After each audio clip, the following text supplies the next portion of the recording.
Hello mga kadiskarte! Welcome back! This is Clarice. So sa video na ito mga kadiskarte is another Otangan series pa rin yung pag-uusapan natin. At ibabahagi ko sa video na ito itong online loan app na si Peso Tuyo. Si Peso Tuyo mga kadiskarte ay makikita natin sa Google Play Store. Bago pa lang siya sa Google Play Store. So mga kadiskarte, hindi na natin ito patatagalin pa. Ibabahagi ko sa inyo yung personal experience ko dito kay Peso Tuyo Cash online loans. Nag-install po ako ng kanilang app.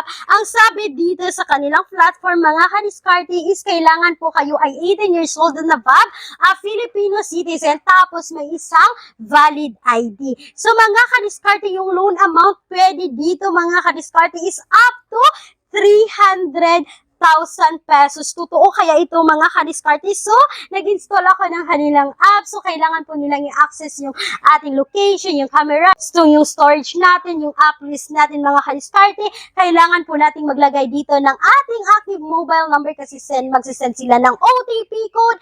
Kailangan po nating i-agree ang kanilang privacy policy para po tayo ay makapag-proceed. So, mga kadiskarte, ito yung bubungad. Maximum loan amount dito is 30,000 pesos. So mga kadiskarte, sabi dito sa 91 to 180 days long term, nag-click po ako dito ng apply. So mga kadiskarte, ito yung bubungad, yung basic information natin. So kailangan po natin maglagay dito ng usage of loan natin, yung email natin. Hinihingi nila yung messenger natin, yung marital status, nanghihingi sila ng backup phone number, the number of children, yung educational background natin, tapos yung industry category natin, kung ano yung trabaho natin. And then, dito na tayo sa kanilang address information. So, mga kadiskarte, kailangan po natin maglagay dito kung saan tayo nakatira.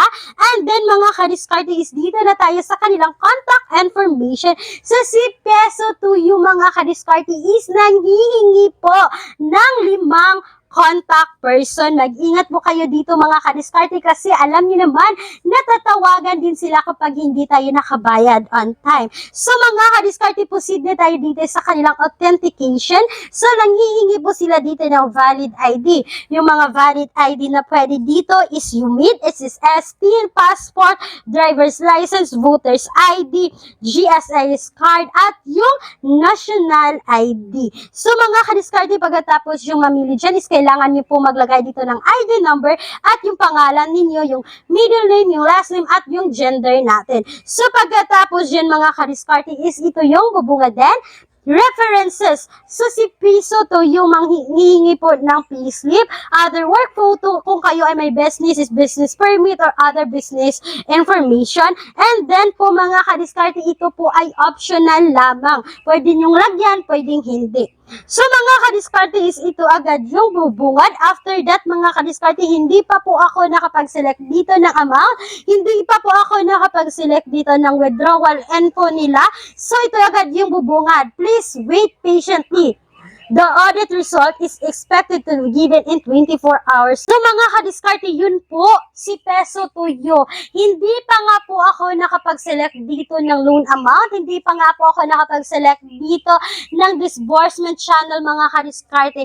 Is na auto-reject po ako dito kay Peso Tuyo. So mga kadiskarte, nababasa ko po yung mga reviews po ng mga gamit na dito kay Peso Tuyo is sinasabi lang kinukuha yung mga details natin. So yun po mga kadiskarte, yung personal experience natin. Alam ko mga kadiskarte na marami na sa inyo yung nakapagsubok dito kay Peso Tuyo. Comment down po your experience kay Peso Tuyo kasi alam naman natin mga kadiskarte na iba-iba talaga yung experience natin sa mga online loan app. May iba is na-approve, may iba is na auto-decline. So yun mga kadiskarte, disclaimer po muna tayo. Ang video na ito hindi financial advice.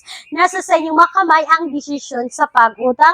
Hindi ko sinasabi na mangungutang po talaga kayo sa online loan app na na-review ko sa inyo. Nasa sa inyo yan mga kadiskarte kung susubukan ninyo or hindi. So itong review na to is based talaga sa aking personal experience. Hindi ba ako na-approve dito kay Peso Tuyo. Kulang ang budget, ang mahal na mga bilihin. No problem, may solusyon tayo. Gamit ang isang valid ID, makakautang ka na sa loob ng 10 minutes o mas mabilis pa. Mag-apply ng loan kahit anong oras, kahit gabi o kahit weekends or holiday. Maaaring e-check ang pinned comment sa video na ito, bisitahin ang link, at mag-apply na. So mga kadiskarte, huwag niyo pong kalimutan na i-visit yung pinned comment section kasi maglalagay po ako ng mga alternatives online loan app na subok na din ng nakararami. Mga kadiskarte, that's all for today's video. Once again, this is Clarice, ang inyong madaldal na kadiskarte. Laging tandaan na tayong mga Pinoy ay unleash sa diskarte. Bye-bye!